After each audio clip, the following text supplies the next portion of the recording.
When you have your girls, you're never alone.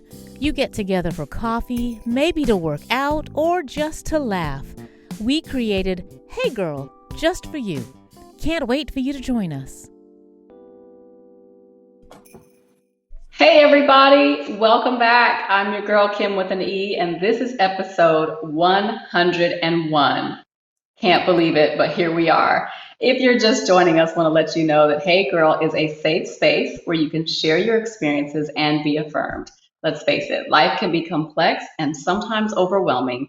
That's why we believe in the power of conversation, because knowing we're not alone is what will help us get through. And I'm so glad I'm not alone today. I have you all here. Come on in and say hello in the comments and let me know that you are joining us today. And go ahead and share this live, share it on your page, invite all your friends to join us. We have a great conversation in store. It has been an amazing couple of weeks. I know last week we had a recorded episode, and so I'm glad to be back with a live to share with you all the things. And of course, as you know, we are celebrating our 100th episode, which we reached that milestone last week, and it's been amazing to think about the fact that we've been here for the last 2 years on 100 episodes. Oh man. And we could not have done it without all of you who have come through and shared our live and told people about our show. And so I just want to say thank you again for your support and commitment to Hey Girl. And I am really, really excited about the theme that we have going this month. But I have not forgotten that I promised a giveaway in celebration of our 100th episode. And of course, I have the lovely book, Trust the Process, How Writing Can Help You Get Unstuck, a free copy for some lucky winner. Now, if you didn't know, the way to be eligible for the free book this month was to go to justkim.net and become a subscriber, sign up for our weekly newsletter. And along with that, you have the opportunity to opt in for the book club, which is in fact starting tomorrow.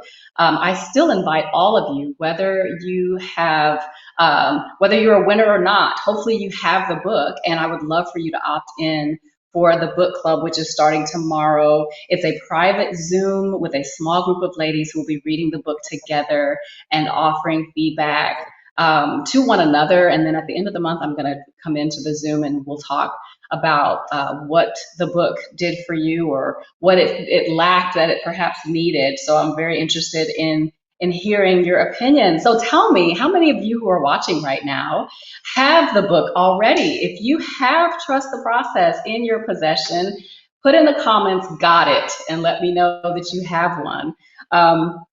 I'm hoping that this book will be a blessing to those of you who go through it. The intention is not to make you into a writer if you're not a writer. In fact, it's to show you that writing is a wonderful tool that can help you really delve into your inner life and understand what God's purpose for you is. And of course, the goal is to achieve or to fulfill that purpose. So if you have the book, say, got it. If you want the book, go on Amazon and get it. Also, be sure to sign up for the Just Kim newsletter, because this won't be the only time that I offer it to you free.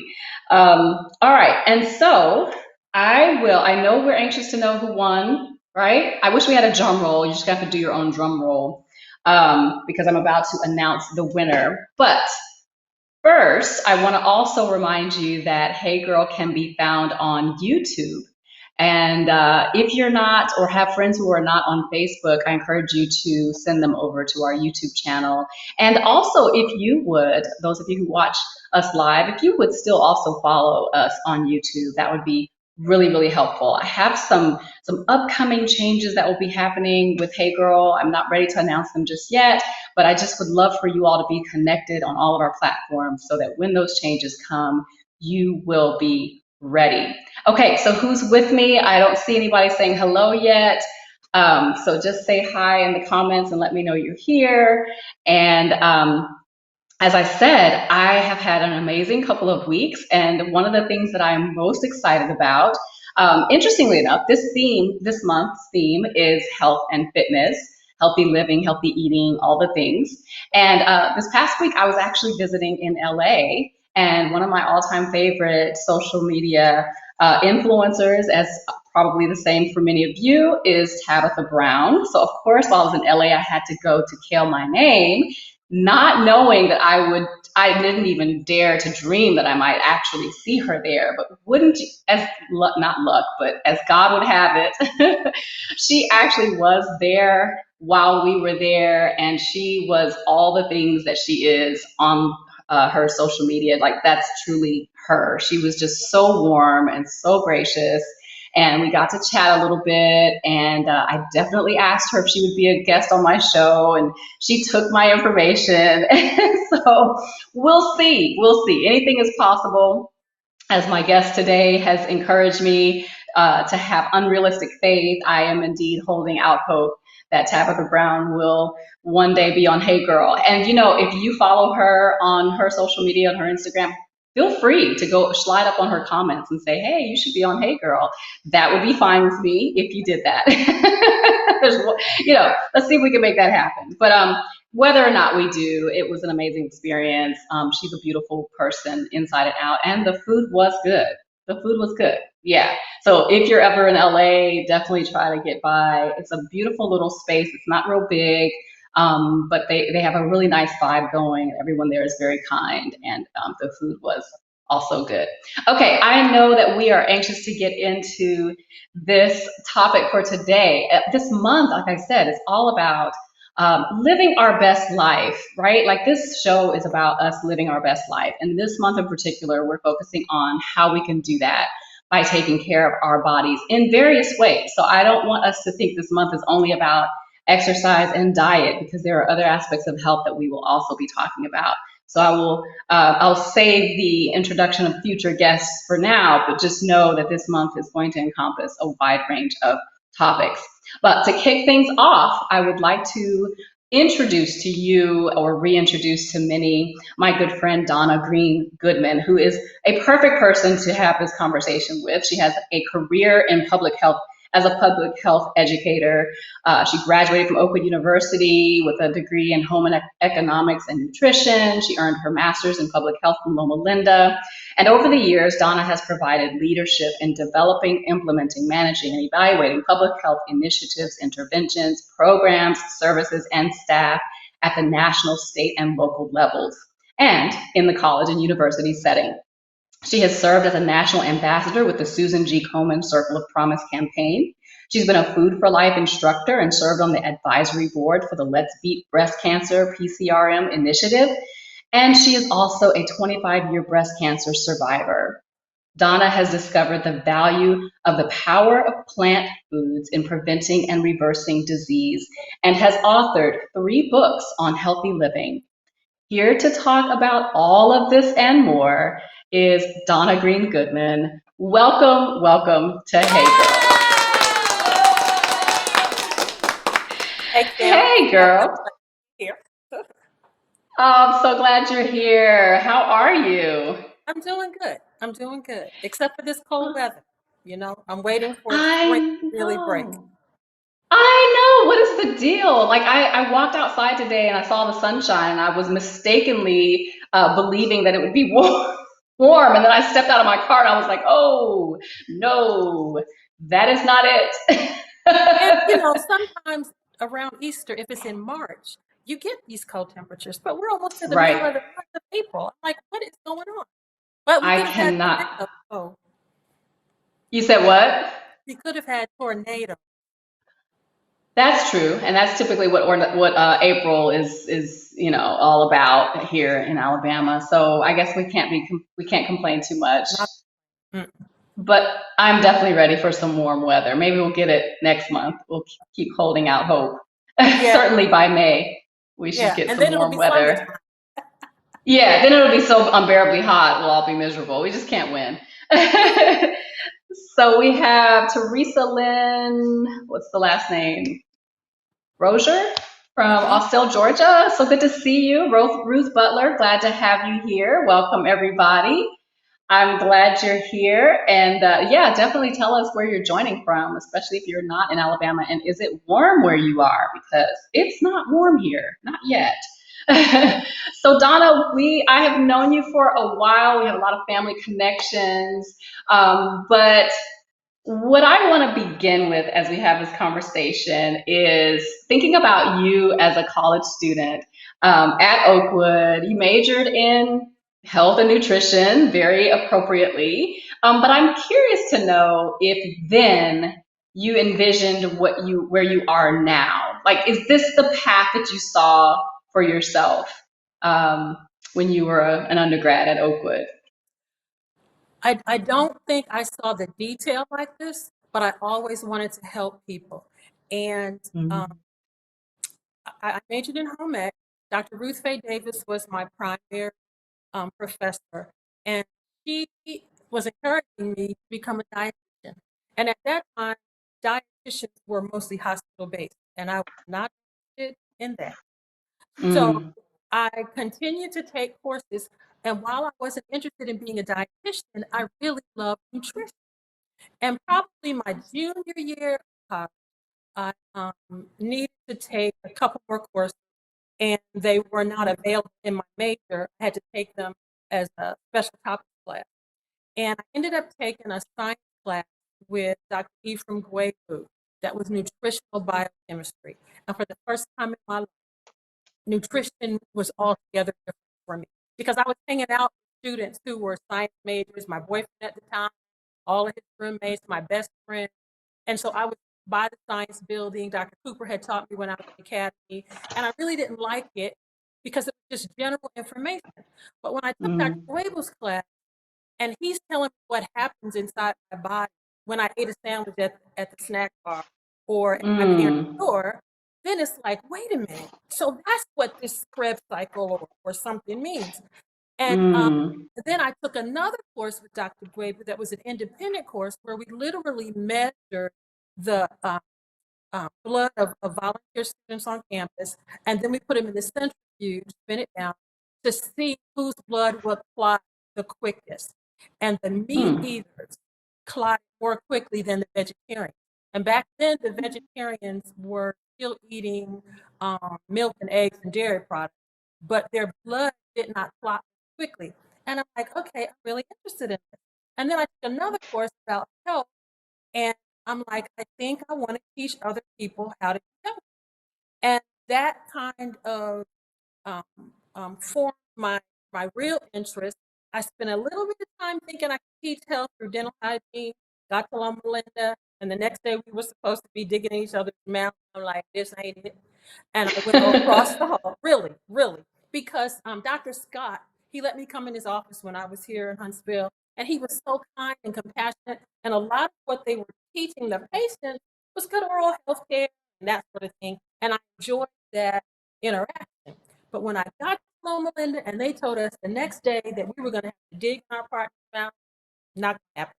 So I went across the hall and I enrolled in the Master of Public Health program.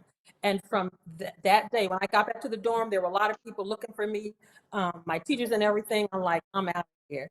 And every single class I took in my master's program confirmed that this is where I really wanted to be, and this is how God was going to roll it out for me. So I stayed there for a year, came home for some changes, and started my work as a home economist for the Georgia Extension Service in a nutrition education program.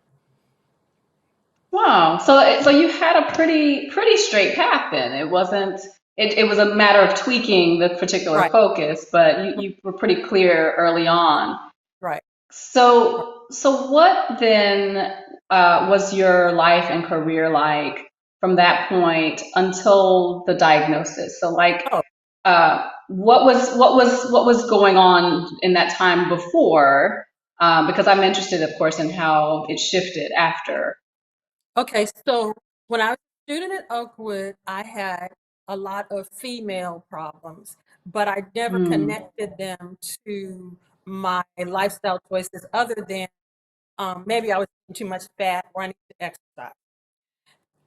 When I started my job, I was an area agent over 2 counties, and we literally were going into communities. I oversaw paraprofessionals who went into the community, enrolled families in our program, and we taught them how to make better health choices, nutritional choices. And I had several positions like that with the Extension Service, and I was really happy. I mean, this was what I wanted to do.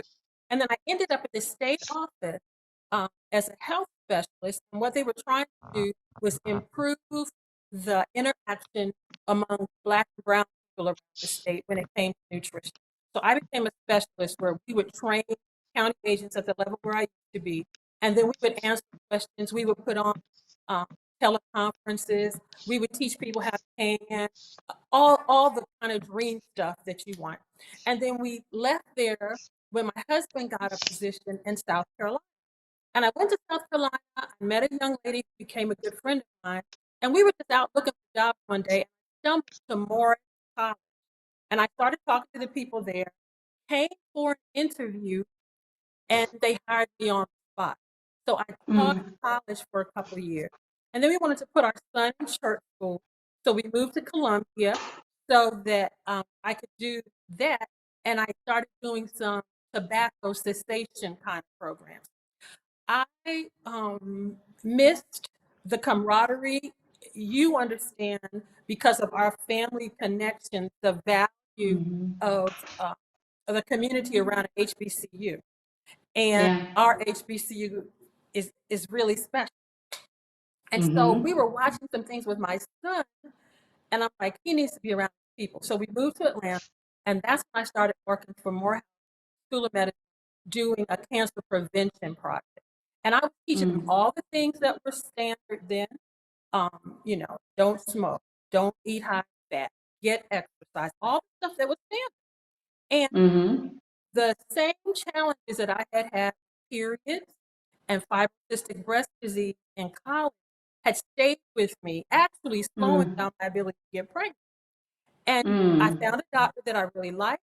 It was time for my annual exam.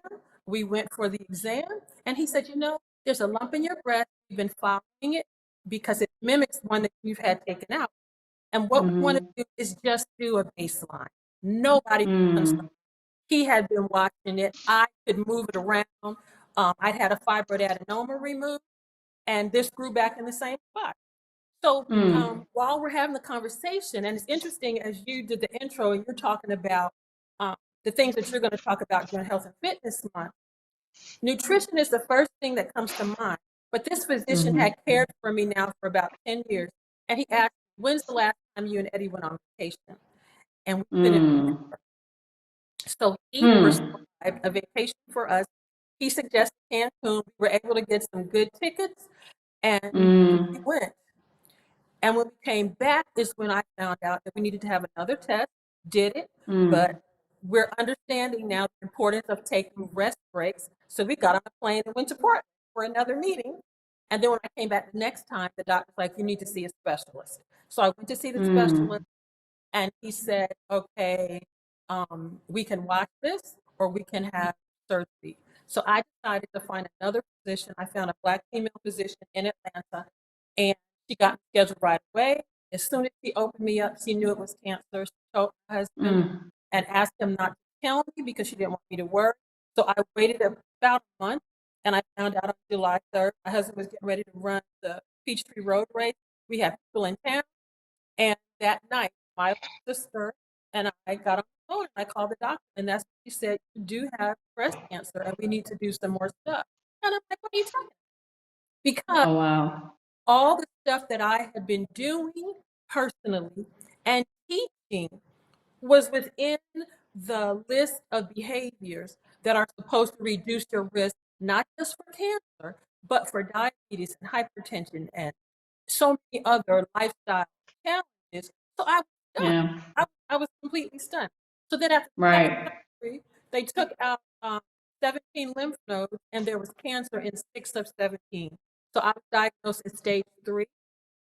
Oh They wanted wow. to do chemotherapy, a stem cell transplant, or chemotherapy, radiation, and tamoxifen. ibuprofen for 5 and I don't know that. Because I knew of the side effects of all of it. And my training at Oakwood and my training at Loma Linda and the work that I had done at Morehouse helped me to know that they were treating an outcome and not a cause. And I wanted to find a Mm. physician who was willing to treat a cause. And so I started looking, Emory University, all these other specialists, and I couldn't find anything. So I went in the closet and I prayed. And Mm. the Lord led me to Wildwood Lifestyle Center and Hospital, which for me was an amazing blessing because when I drove up on the campus, it looked exactly like what I studied about when I was at Loma Linda. And Mm. the campus is so serene, and the workers love the Lord, and the workers Mm. are not um, made up. They are licensed and board certified, which is something that was important Mhm. to me as a health professional because I know that there Mhm. are a lot of folk remedies and things that Black and brown people have depended on. But Yeah. as an educated Black woman, I did not want to um, send the message that it wasn't important to have the solid science behind it. So to know that the Mhm. staff there were nurses and dietitians and physical therapists, it was like what I had studied about at Loma Linda. And I was there for 10 Mhm. days and it totally changed my life. So that is very interesting because I know there are some who are a little skeptical of non-medical treatments for things like cancer. And I know it is a little dangerous to suggest that, oh, do away with your doctor, don't listen to what the doctors say, just go eat some vegetables and, and pray. So talk a little bit about the science of nutrition that has the weight of research behind it so that we can understand the decision that you made as not being one of recklessness. Okay. What I did was I found board certified licensed medical professionals. Mhm. Physician, physical therapist, and dietitian were integral. And then they had paraprofessionals at Wildwood who worked under them. The second thing I Mhm. did was to seek out other research. And at the time, there was a man um, at uh, NIH who was doing research on folklore and the science behind that. And the Lord led Mhm. me to that information. And as I Mm. began to read the information, I'm like, wait a minute. Are you telling me that when I eat certain foods, there are certain benefits in the foods that can help fight cancer?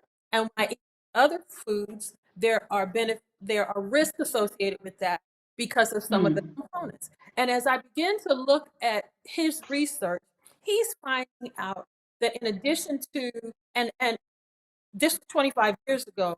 So the Mhm. information is 25 years ago, and we know a whole lot more now. But back then, Mhm. when you're talking to people about eating more healthfully, you're talking about it from the perspective of if you're allergic to dairy, then it's okay to eat collard greens in place because the collard greens provide the calcium that the milk provides.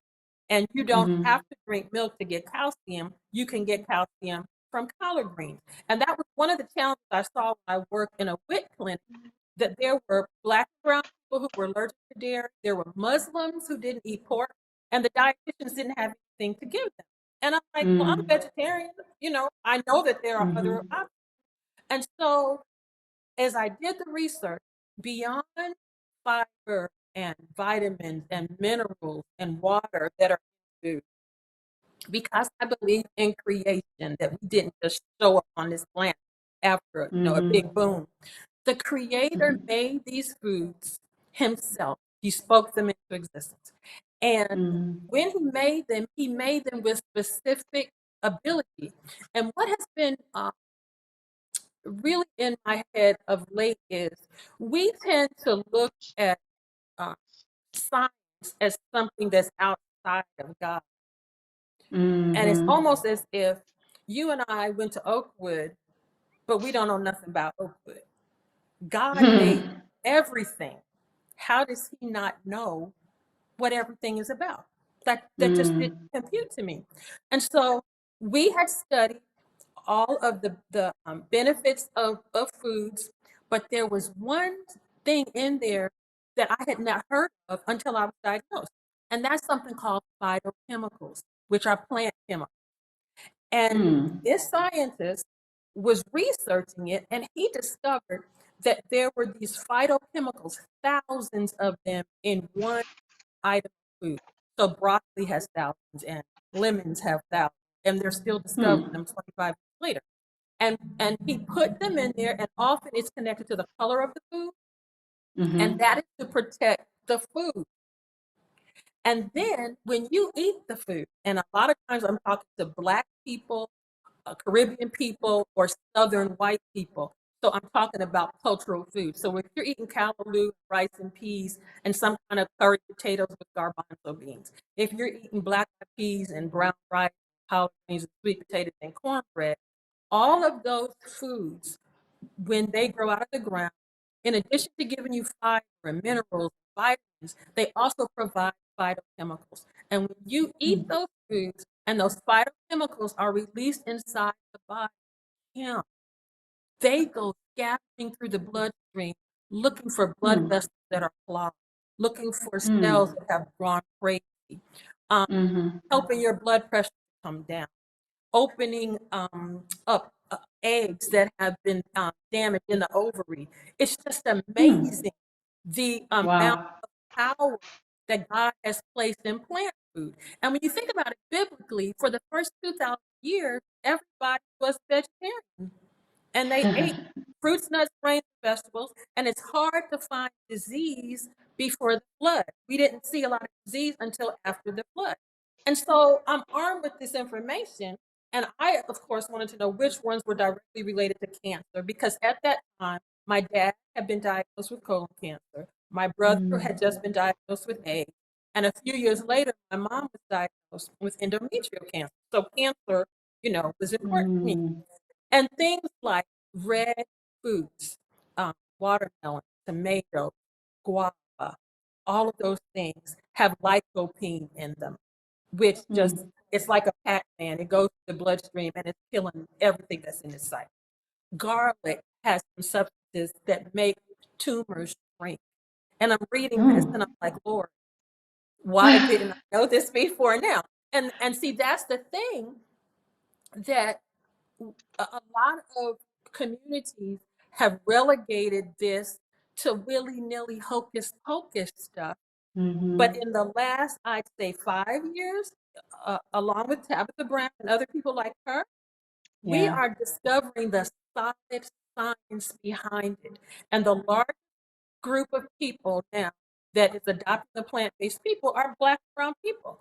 And they are Mm-hmm. reversing disease and they are preventing disease and they are improving their health.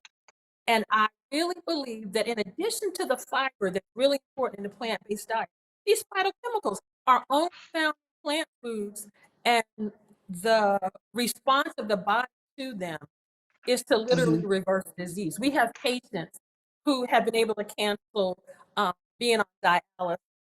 We have patients who were scheduled for dialysis and made the changes and they canceled it. Mm. We have men who've had erectile dysfunction. And when we showed them what the cause was and they started eating all this stuff, the erectile dysfunction went away. We are watching the body Wow. recover, and it's not hocus pocus, it is solid science. And the studies are everywhere now about the value of phytochemicals, which are only found in plants. So, question for you, because you majored in nutrition as an undergrad, you worked in the health industry all that time. You, in my mind, you were probably doing all the things, eating all the things that you just talked about. I'm sure you were eating lots of vegetables anyway. So, what did this, what was different? What shifted for you? If being someone who was already, in my mind, probably healthy by all, by most accounts. What was new for you that you then had to shift in order to handle your diagnosis? What was new for me was the science of plant food and the value of the science of plant food compared to what we've been taught. So when I Mm. was born, my parents were beginning to study about their faith and how to improve their lives. And Mm. they were vegan in 1959. And as they made that decision, they pretty much did it. And then when we came to Oakwood, and the farm used to be over there, and we're Yes. thinking, okay, if they're raising the animals and there's, all that bacteria and everything is not there, and they're not putting a bunch of antibiotics in them, we can go ahead and do this. And so we swung back into eating animal Mm. products. And so the science that I was taught in undergrad and graduate school talked an awful lot about people who were moving to a vegetarian diet missed out on so many things.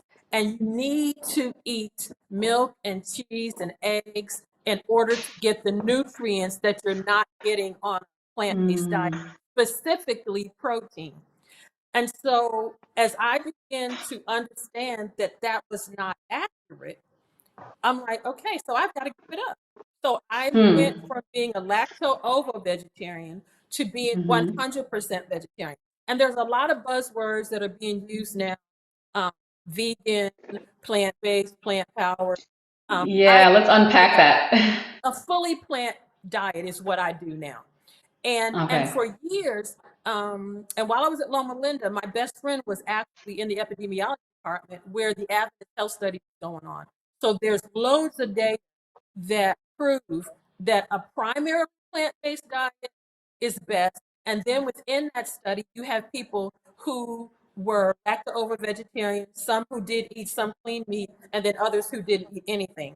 And that is the data that supports that the Adventist community is one of the healthiest populations in the world.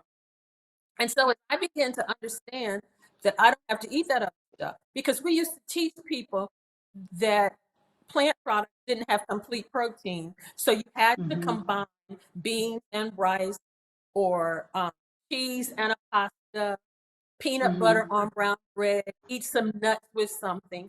And when we Yeah. discovered that that's not true, and that's one of the things I'd really like to show when I'm teaching this Hmm. class in person.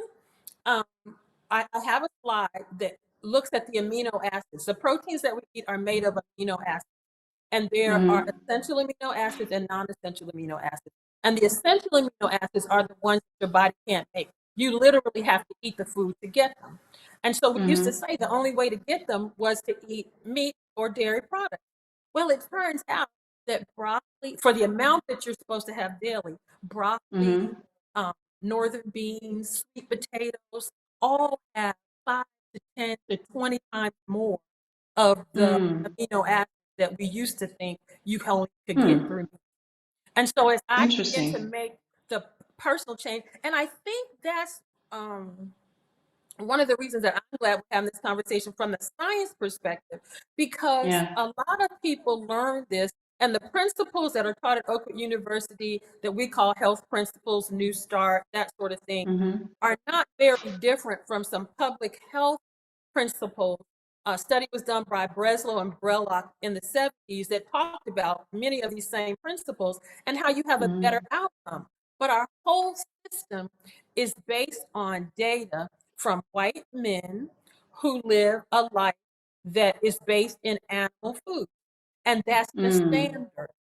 And one of the ways Hmm. that it became really clear to me, when I had my son, I was nursing him.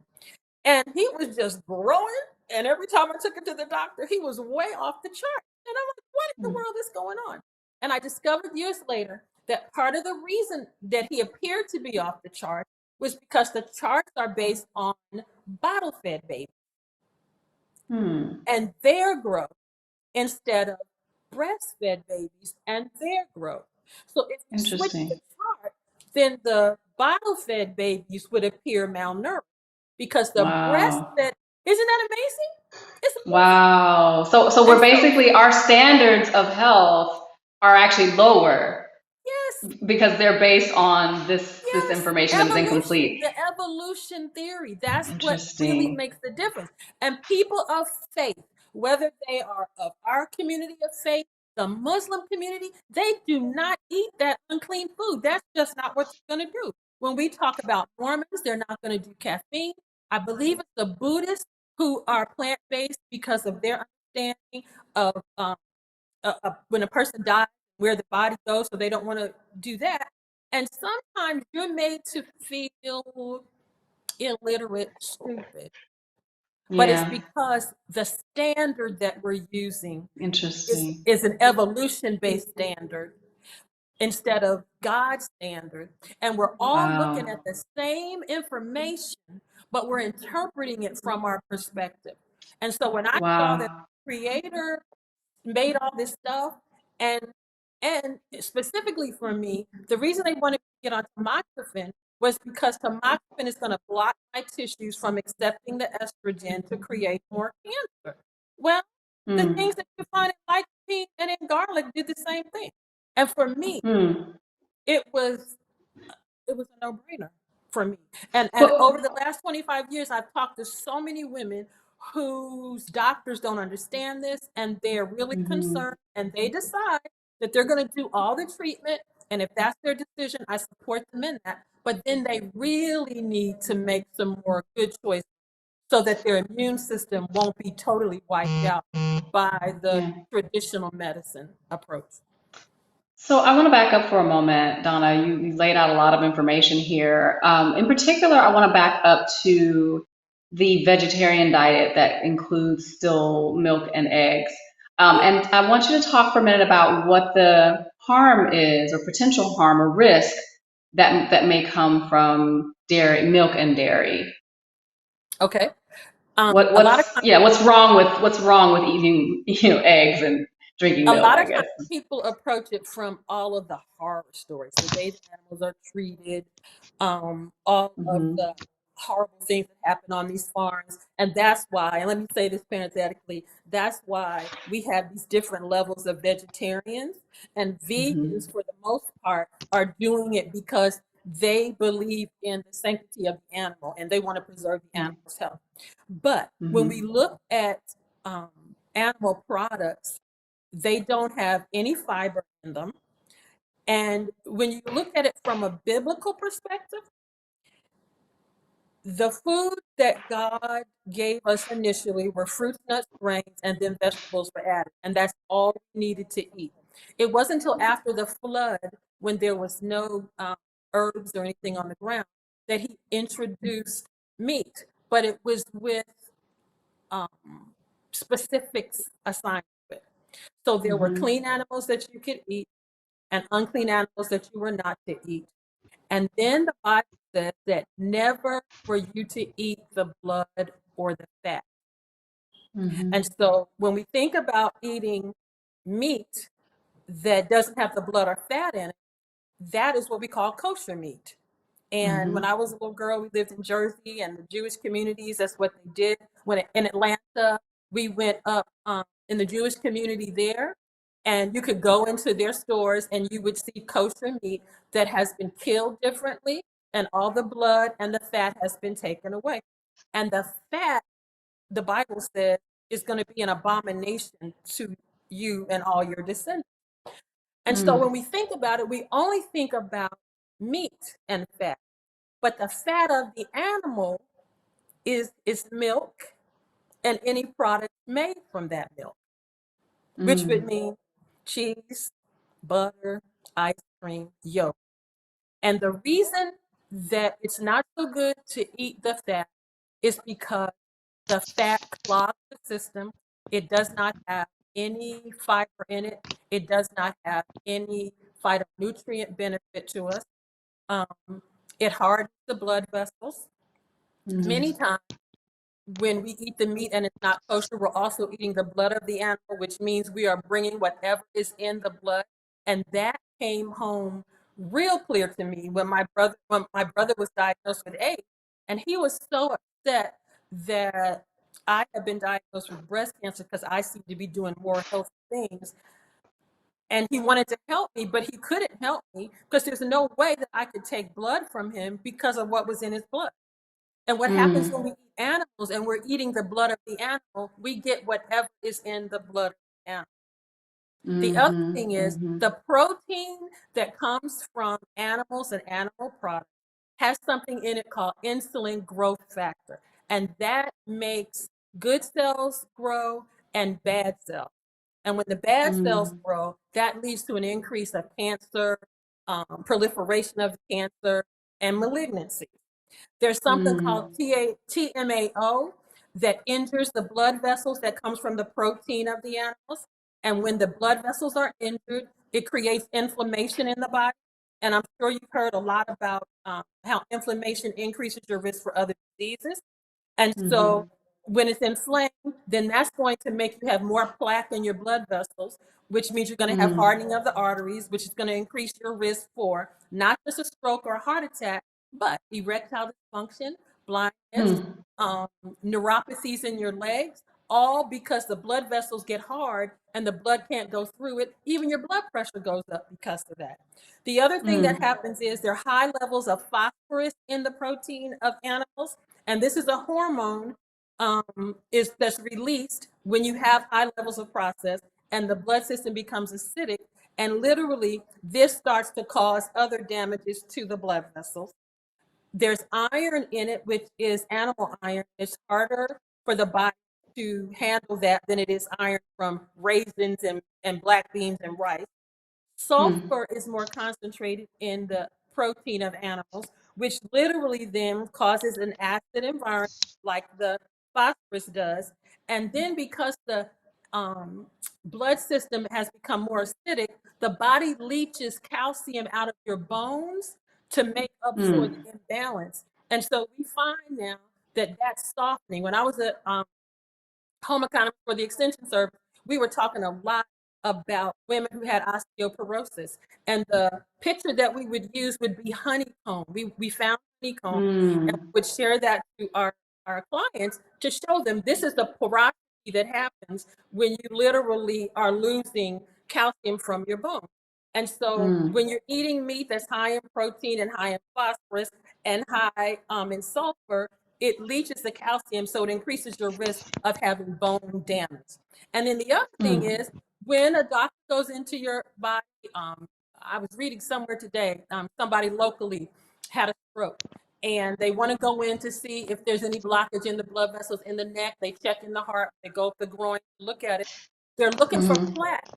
And plaque, when they find it, plaque is literally cholesterol and saturated fat.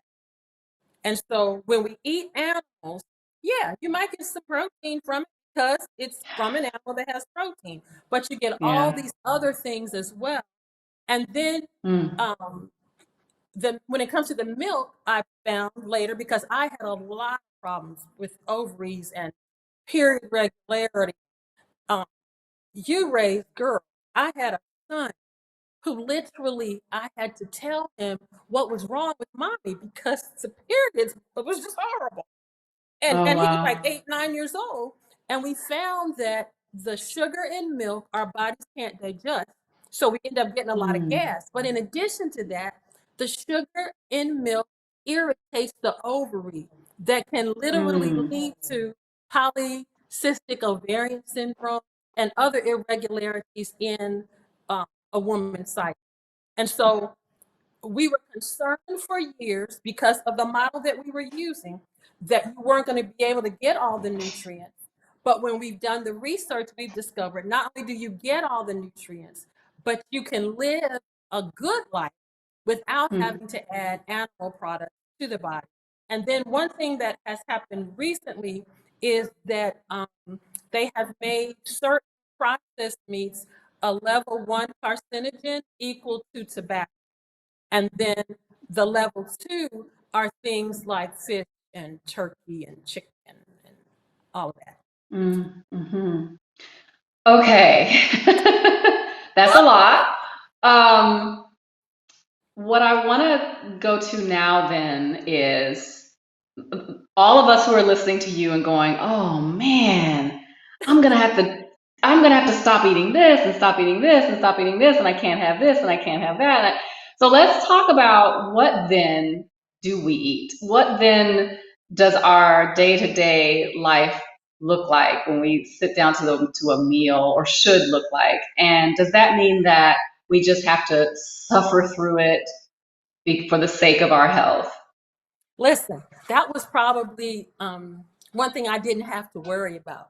Once it made sense to me, and again, I kept going back to the science that I had learned in Oakwood. It's like, well, why didn't they say that? Well, Dr. Glaber said it, but everybody wasn't teaching it. And so it made sense. And if you remember, my parents had a vegetarian restaurant years ago.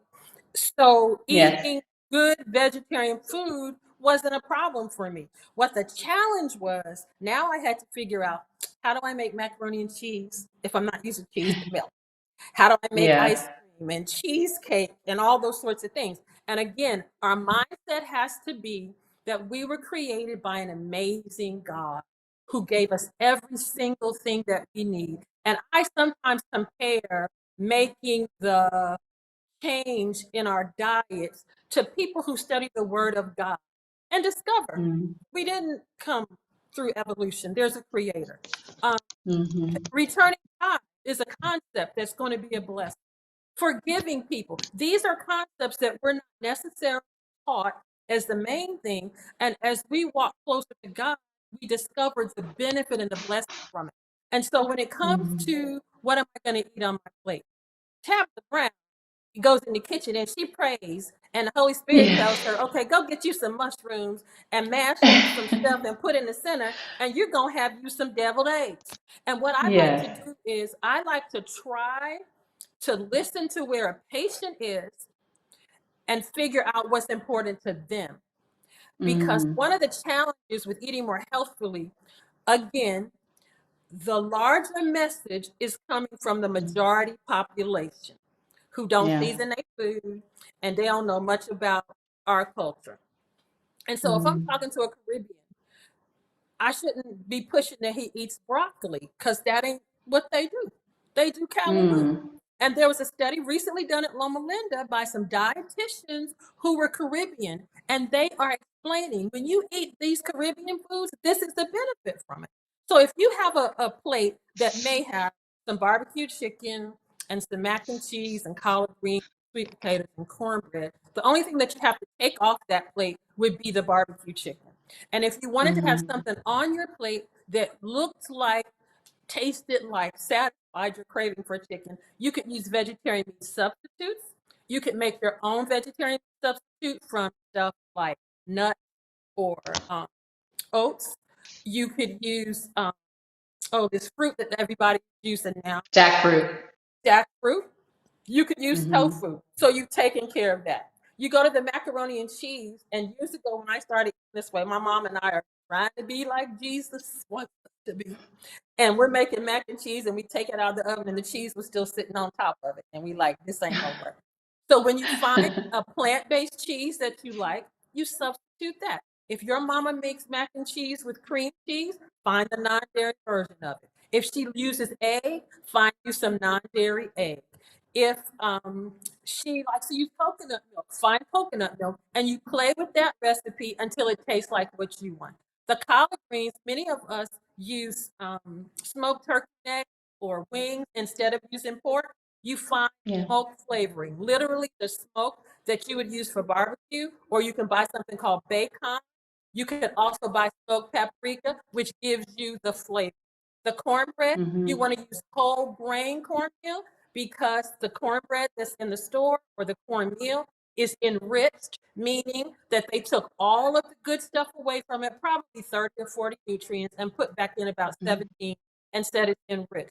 But when you eat the whole grain cornmeal, all of the fiber is intact, and there are a lot of other phytochemicals and minerals that don't get removed because they're all intact.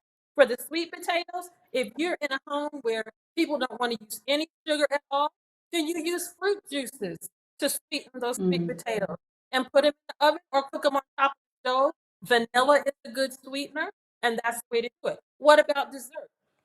The thing for me was when Eddie and I first got married, my mom saw him a few months later. She's like, "What have you done to this man? His behind is getting so big." I'm like, "Mommy, he just does what he eats." So every weekend, I would make a pound cake, and he would come home with a gallon of milk, and by the end of the weekend, it was all gone. And I became known for pound cakes. So what do you do with a pound cake? Because it's a pound of butter, it's a pound of Right. white flour. It has about 6 Yeah. eggs in it. And if you're making it old school, you're not even putting any leavening in it. So there are plant-based pound cake recipes where you eliminate all the animal that's in there, but you use even less. So instead of a pound of butter, I might use a half a pound of margarine. Instead of dairy milk, I will use a plant milk. And whatever plant milk Mhm. you like, almond, whatever it is. And if we can Mhm. change our mindset and stop Mhm. looking at what these evolutionists have told us is the way to live and see what Mm. God wants us to do and and and use his directive to send us into the lab to figure out why God said it. So Then I you have a can question for you. I have a question for you about all the things because basically you're saying there's a substitute for just about everything that we may think we'd everything. be missing. But my question is, are there any drawbacks for those substitutes? Because I've heard stories about like the different fake sugars not being, causing being carcinogenic as well. I lately heard most recently about monk fruit sugar. I don't know if that's one that you would advocate for. Are there some that you would not advocate for? That's one question. And then also the meat substitutes. I know that you mentioned, you can make your own meat substitutes, but there's certainly lots of them on the market nowadays. We've got the Impossible Burger and Beyond Burger and those things. So are there any drawbacks to some of those things that we might go to as substitutes? When it comes to the sugars, what I would recommend first is that you cut back on the amount that you're eating. Start out with whole fruit as a sweetener, then the juice of the fruit that's a sweetener. And when you take sugar cane and put it through the mill, juice it, that has to be crystallized. Look for turbinado type sugars that are still tan in color because they haven't taken all the molasses from it and stick there. Then you could use things like honey, which vegans don't use because bees are connected to it. But the Mm-hmm. Bible says, eat honey, for it is good. And so Mm. we use honey, and we live in Newmarket by a honey farm. So we buy honey from that farmer, which is connected to our community, which helps us with allergies. Right. You can also use sugar substitutes like the monk fruit and stevia are probably as far as I would go. Stevia literally is an herb that you can grow in your garden with peppermint. And you pull the leaf off when you pull off the peppermint leaves and boil it, and it'll sweeten itself. I don't go into Mm. all the other artificial sweeteners because literally what they do is they make you hungrier and you don't want to Mm-hmm. do that. And then there's some other things that can happen to you as well. When it comes to Mm-hmm. meat substitutes, the whole purpose of the meat substitute is so that you'll have something on your plate that reminds you of the meat that you've given up. Nutritively, Mm-hmm. you don't need it. You don't need it. The best way, in my opinion, to prepare those substitutes is to make them yourself. And in one of my books, well, in several of the books, there are recipes for making oatmeal patties and pecan patties, which is really simple. You can Mm-hmm. also make your own seitan, which many of us grew up calling gluten. And Mm-hmm. I learned, and when I was teaching at Oakwood, I had a vegetarian cuisine class, and I would teach them how to make gluten from flour. You could do the old fashioned way and season it however you want, and then you're in charge of all the ingredients, or you can use the instant gluten flour. And then if you go outside of that and you start to look at other options commercially, the jackfruit and mushrooms, there are so many mushrooms available now. Mm-hmm. Portobello used to be the main one, but there's so many more Right. that have a meatier texture that you can use. And then if you start to look at other meat substitutes that are processed, know this because one of the big arguments in our community is all that sodium that's in there. We compare the Right. sodium in some vegetarian meat products to some non-vegetarian or actual meat products, and there is more sodium in the meat products than it is in the vegetarian meat products. The vegetarian meat Okay. products do not have any cholesterol, any saturated fat, or any blood. So what you want to Okay. do is find a vegetarian meat product that has a shorter list of ingredients if that's what you want to eat. And because of my history in nutrition and dietetics and interest, and my decision to look at this from God's perspective, I keep my eye out for articles that are proving what God said. And there was an article that I read a Mm-hmm. couple months ago where they're noticing that even people who eat vegetarian meat products, their gut biome is improved by them, even if they are processed products. Interesting. That is very interesting because that's one of the things that I have definitely heard a lot of meat eaters, those who eat clean meats, suggest that, oh, well, you do better to have chicken breast than this processed stuff that you're buying, Morningstar Farms and all the Worthington products that we grew up on. So that's interesting that you suggest otherwise. And I mean, you've just been giving us so much good information, and I do hear what you're saying too. It's about a shift in our mindset and just an understanding of the benefits of a plant-based diet, and doing all that we can to move towards it. And I think, for many of us who are trying to make a change, it seems overwhelming, like I can't do all this at one time, but even just small changes, little by little, adding more vegetables to your diet and reducing the amount of sugar is still better than doing nothing. And I think that's really what the message is here. Now, I do have a quick question from Lisa James, and then we're almost out of time. And she's asking, what is the best way to get plant-based protein without developing a lot of gas? Do you have any Okay, suggestions for to that? remember that beans are an excellent source of plant-based protein, but they're not the only source. Sweet potatoes, broccoli, cornmeal, all of those things. And one thing that happens with the patients that we see is that many of them come to us because they're having health condition challenges, and many of them are on multiple medications. And the multiple medications are prescribed for their physician to address the symptom of their illness and work in tandem to manage the illness. When you sit Mhm. down to that Sabbath dinner, or you go out Sunday after church with your family and you fill that plate with black eyed peas and rice and cabbage and cornbread and mac and cheese, you're getting protein from all the food. And so Mhm. here we are, Mhm.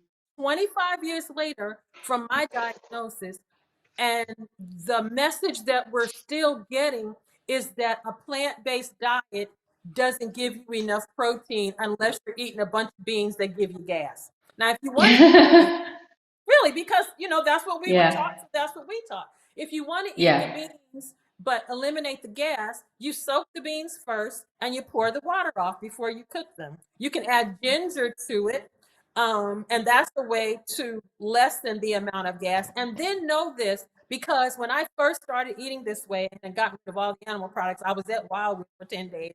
And Lord, the gas, I'm like, what in the world is this? When you do the things I just said about the food, and you drink more water, and you do something that you do a lot of, which is physical activity, what's happening is your intestines have been asleep, kind of like you don't exercise and you start to exercise and you have all this lactic acid and you're hurting so bad. Your Mhm. intestines have not worked for years. So they're waking up. Mhm. And when you add the water and the exercise and continue to eat the food, then the body gets used to it and the gas minimizes itself. That is such good information. That's so good. Yeah, that absolutely makes so much sense. Okay, last question, and then we're Yeah. gonna go to scripture. Thank you, first of all, for all of this. Question about supplements. Is there a place for supplements? A need for them? Can we get everything we need from foods, or do you see that there are some benefits to supplements? In the 25 years since my diagnosis, I have not taken any supplements. And the reason is Mm-hmm. because you can get all the nutrition that you need from the food that you eat, with the exception of vitamin B12.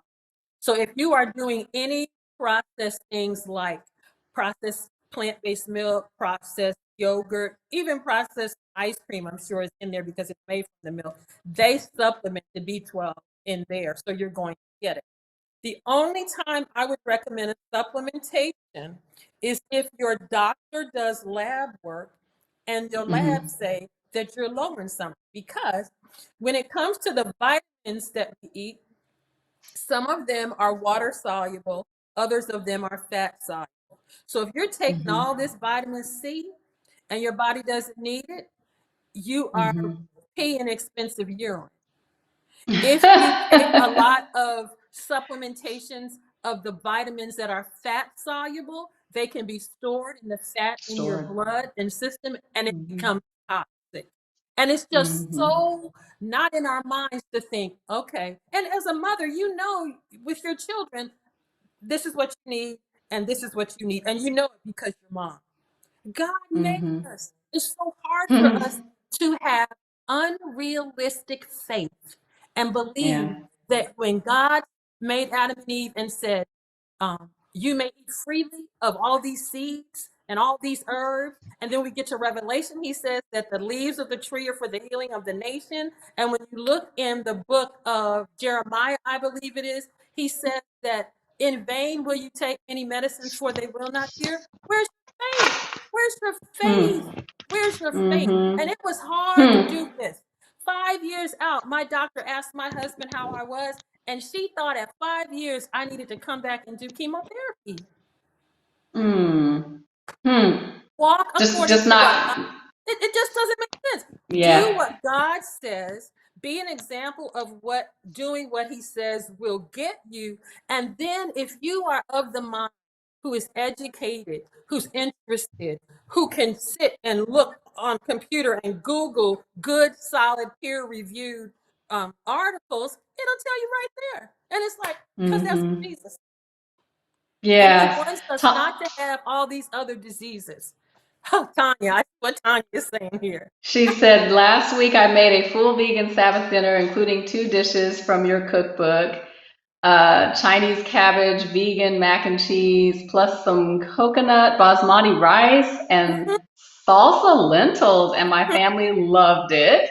And Even that's the the thing. foodie of the family. Awesome. That's it. So, yes, we didn't even get to all the things that you have out there for us. So, we're going to just put them in the comments. I know that you have Okay. 3 cookbooks, you do cooking classes.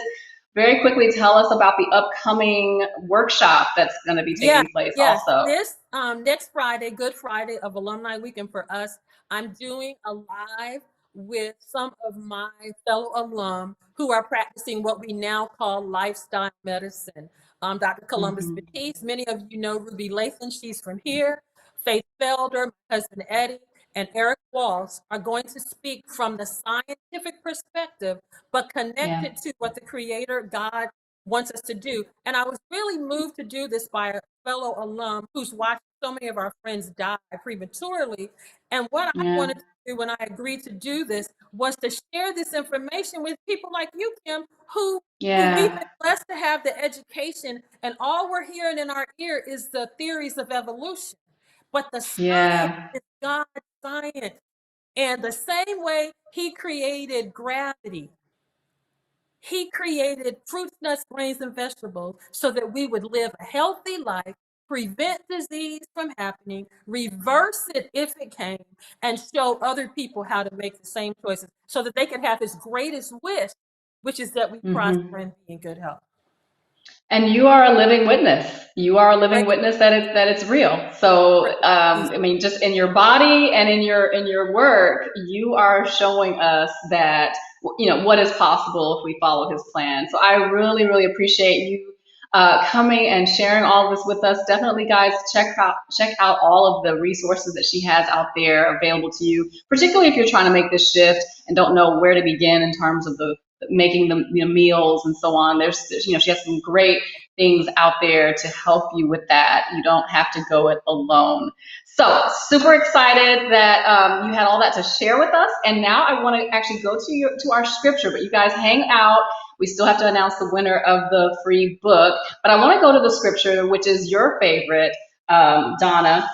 And it says, blessed is she who believed, for there will be a fulfillment of those things which were told her from the Lord, Luke 145. And why is it that this scripture is so important to you?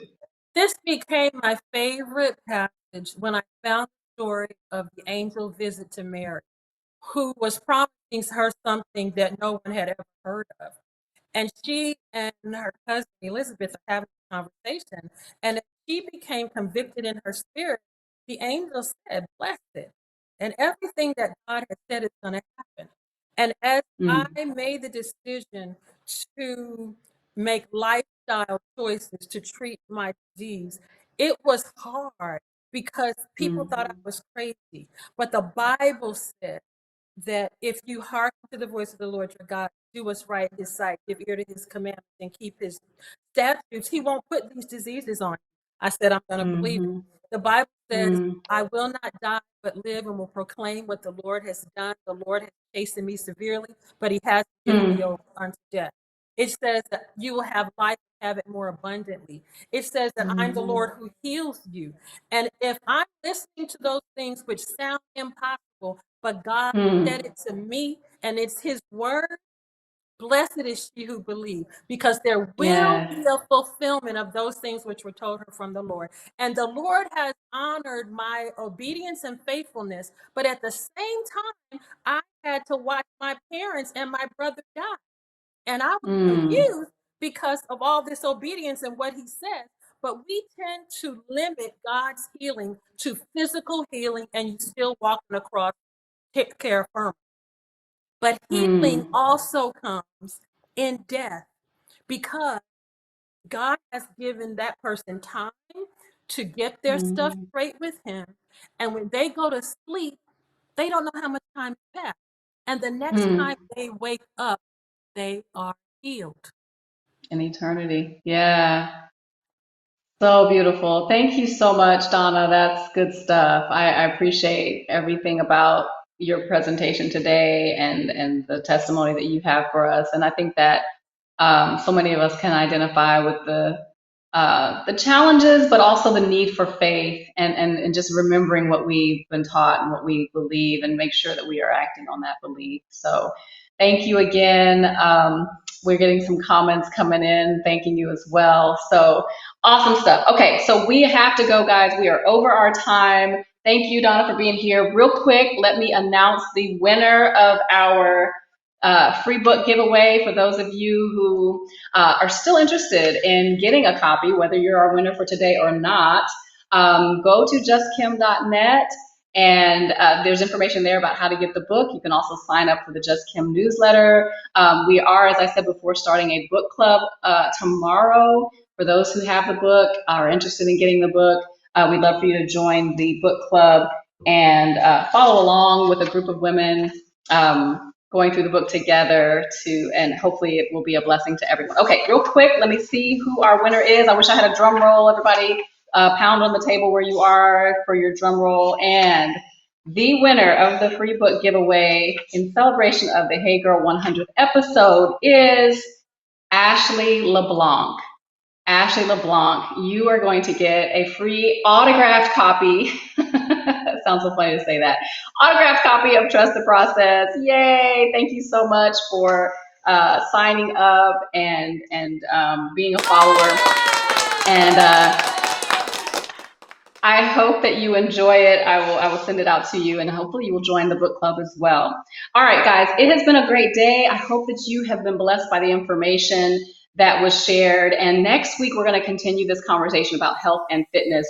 Our guest will be Karis Williams, and she's going to be talking about how to slim down your waistline. Yes, we all want to hear about that. So make sure you are here. And until next time, be blessed.